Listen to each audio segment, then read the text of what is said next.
भरतपुर के राजेंद्र नगर में दिन दहाड़े फायरिंग। वकील के परिवार पर बदमाशों ने फायरिंग की है। कट्टे से फायरिंग की गई है और वकील और पड़ोसी में चल रहा है कूड़े को लेकर विवाद। आज राजेंद्र के लड़के ने पहले तो वकील के लड़के को पीटा, बाद में घर पर आकर गाली गलौज भी की। गाली गलौज के बाद वकील के परिवार पर चला दी गोली। फायरिंग का वीडियो सोशल मीडिया पर वायरल हो रहा। कुछ देर में तस्वीरें ये देख सकते हैं आप।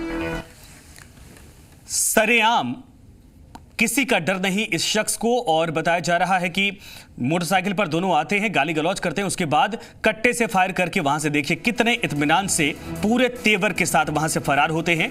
और ये भरतपुर की तस्वीरें हैं। भरतपुर में पिछले एक महीने के भीतर देखेंगे तो इस तरीके की 3 से 4 वारदातें हो चुकी हैं जहां पर बदमाशों का बिल्कुल खौफ नहीं है।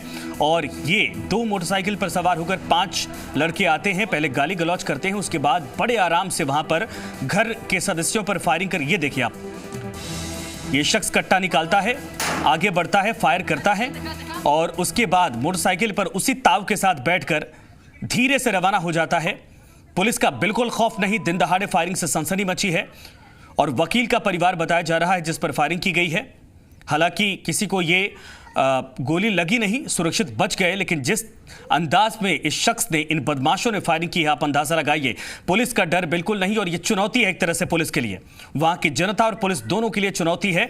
बदमाशों के अंदर डर नहीं है, मोटरसाइकिल पर सवार होकर आते हैं, घर परिवार पर गोलियां घर में घुसकर एक तरह से फायरिंग करके चले जाते हैं दरवाजे के सामने से। ये अंदाजा आप लगाइए तस्वीर को देखकर। देखा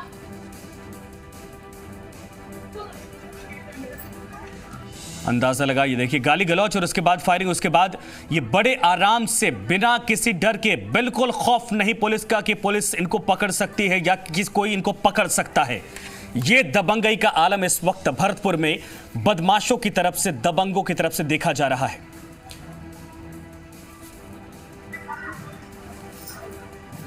देवेंद्र मेरे साथ इस वक्त जुड़ गए। देवेंद्र, 2-3 घटनाएं इस तरीके की हो चुकी हैं और यहां पर भी बाल बचा शख्स जिस पर फायरिंग की गई है, लेकिन उससे भी बड़ा सवाल कि जो फायरिंग कर रहा है, ये फायरिंग करने के बावजूद माफ करिएगा, इस एटीट्यूड में वहां पर होते हैं कि इनका कोई कुछ भी नहीं कर सकता है। ये आलम है इस वक्त। देखिए संजय, आप सही कह रहे हैं कि भरतपुर में क्राइम अनकंट्रोल है, खासतौर से सिटी के अंदर। भरतपुर शहर के अंदर वारदातों में काफी इजाफा हुआ है। लगातार जिस तरह की वारदातें देखने को मिली है, उससे लगातार जिस तरह भरतपुर शहर के अंदर बदमाशों का जो खौफ है वो नजर आ रहा है। दिन दहाड़े गोलियां चलाई जा रही है, कभी घर में घुस के लोगों को मारा जा रहा है, कभी फायरिंग की जा रही है। कुछ दिन पहले भी एक सुभाष नगर के अंदर एक परिवार में बाप बेटी गोली मारकर हत्या की गई थी और अब ये वारदात हुई है। लगातार इस पूरे मामले को लेकर जो लॉ एंड ऑर्डर की स्थिति है वो खराब हो रही है शहर के अंदर। शहर में जो शहर के जो जिनके ऊपर सिटी का जिम्मा है वो लोकल है।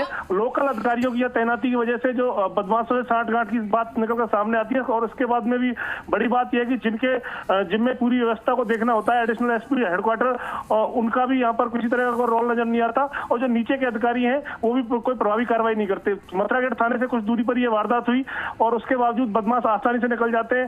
ट्रैफिक कंट्रोल रूम पास में ही है, पास में ही चौकियां हैं, एसपी ऑफिस भी पास ही है। तमाम सारे चीजें नजदीक होने के मतलब अभी एक भी गिरफ्तारी नहीं हुई इस घटना के बाद?